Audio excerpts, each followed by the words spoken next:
Thengia wa moritũ marĩa arĩmi matũnganaga namo kumana na ũnyihu wa mbura matũra-inĩ matiganĩte kaunti-inĩ ya Machakos, rĩu maũndũ nĩ macenjetie kũrĩ arĩmi makĩria arĩa marigicĩirie rũĩ rwa Maindaindu mwena wa Matungulu. Wakati kama huu wa kiangazi, kwa sababu saa hii hakuna mvua, hata wakati huu kulikuwa kwa mtu hakuna maji, hata ilikuwa inatubidi saa zingine mimea yetu inakauka.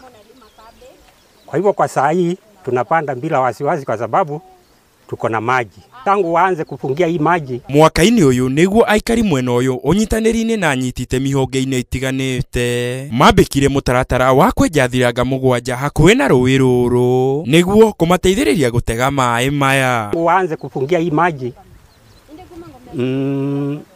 kuisha kwa maji kumeisha. Siku hizi hatutarajii ishe, tunatarajia tu tuendelee na kulima.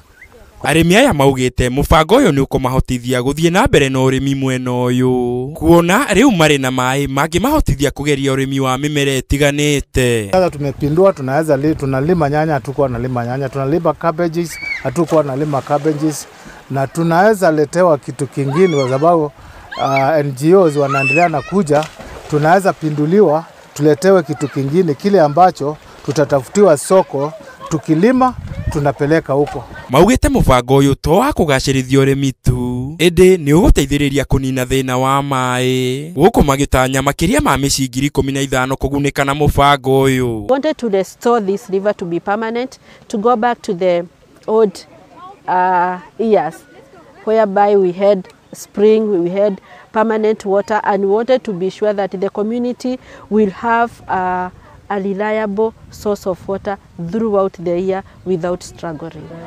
The local community will have a sustainable lifestyle, that they don't suffer from different climatic conditions. That water will not be a problem. Ngĩribotera Inooro TV, njĩtagwo Francis Garuya.